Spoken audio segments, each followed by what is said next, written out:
तीर्थनगरी पुष्कर में आयोजित शत गायत्री पुरुषरण महायज्ञ के दौरान शुक्रवार को धार्मिक आस्था और श्रद्धा का विशेष वातावरण देखने को मिला, जब ग्रामीण विकास एवं पंचायती राज विभाग के राज्य मंत्री ओटाराम देवासी एक दिवसीय धार्मिक दौरे पर पुष्कर पहुंचे। उन्होंने महायज्ञ में विधिवत भाग लेते हुए परिक्रमा की और संत महामंडलेश्वर प्रखर महाराज से आशीर्वाद प्राप्त किया।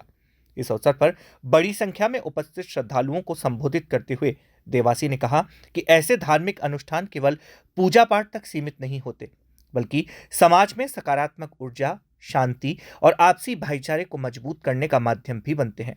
उन्होंने कहा कि वर्तमान वैश्विक परिस्थितियों में जब अशांति और आतंकवाद जैसी चुनौतियां सामने आती है, तब इस प्रकार के यज्ञ समाज को एकजुट करने में महत्वपूर्ण भूमिका का निर्वहन करते हैं।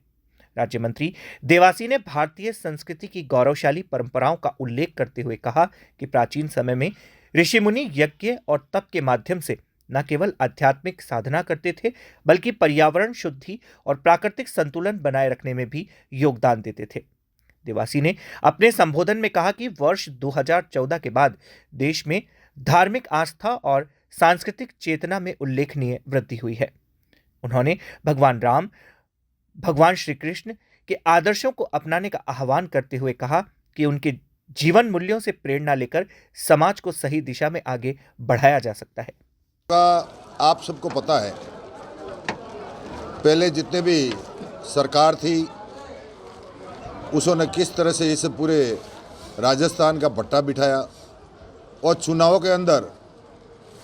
गैप करके रहे, जिस तरह का जो वातावरण बनाया, मैं समझता हूँ कि चुनाव एक जनतंत्र और लोकतंत्र का पहर है। उसके अंदर हम सबकी भावना रहती है कि समय समय पर चुनाव हो, और आज भी हम चुनाव के लिए तत्पर हैं और आने वाले समय में जल्दी हम चुनाव की तैयारी करेंगे,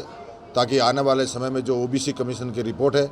उसके कारण, और कोर्ट का हम बहुत बड़ा सम्मान करते हैं, जिस तरह से कोर्ट ने हमें निर्देश दिए हैं उसका भी हम पालन करेंगे और आने वाले समय में पंचायत राज के चुनाव भी कराएंगे। गौ माताओं की दशा, बड़ी स्थिति खराब है राजस्थान में, इसको लेके सरकार को चिंतित है। क्या इसको राष्ट्रीय पशु का दर्जा देने चाहिए? कई बार मांग उठी है, काफ़ी सालों से मांग भी चल रही है। मैं आप सबको बताना चाहता हूं कि जिस तरह से गोपालन की बात है, राजस्थान के अंदर 2013-14 में पूरे राजस्थान का गोपालन मंत्री ओटाराम देवासी बना। तब से लगाकर आज दिन तक मैं धन्यवाद देता हूं पूर्व मुख्यमंत्री जी और हमारे वर्तमान मुख्यमंत्री जो विकास पुरुष है भजन लाल जी को, जिन्होंने इस गोपालन के बारे में, जब हमने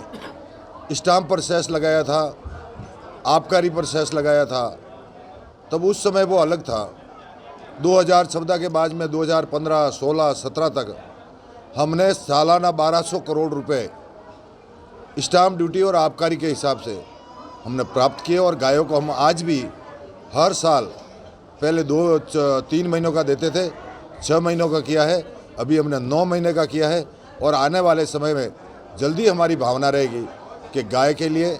ऐसा एक शेष राशि हो ताकि भविष्य में किसी के सामने भीख नहीं मांगनी पड़े, और सामने जाकर के गायों के लिए एक अलग से डिपार्टमेंट बनाए, तो हमारी भावना रहती है कि गायों के लिए सेवा। रोकने के लिए कोई सख्त कानून लाने जा रहे हैं? गो तस्करी के लिए गो अधिनियम के तहत अलग से कानून बने हुए हैं, परंतु आज मैं समझता हूँ कि जो धर्म के बारे में और हमेशा गाय की रक्षा करने की हम बात करते हैं, और गाय को बार बार दूध पीकर बाहर छोड़ देते हैं, ये हमारी बहुत बड़ी नुकसानदायक है, क्योंकि गाय हमारी माँ है, और गाय के अंदर ये जितने भी बाहर के मंदिर है वो मंदिर गाय के अंदर विराजमान है। मैं गाय का बहुत बड़ा 30 करोड़ देवी देवता उसमें निवास करते हैं। आज गाय एक ऐसी चीज़ है, मैं गाय एक ऐसा जीव नहीं है, गाय एक देवता चलता फिरता मंदिर है। आप सबने देखा होगा कि गाय के बारे में, गाय का दूध, गाय का गोमूत्र, गाय का गोबर, पंचगव्य जब बनता है, तो मैंने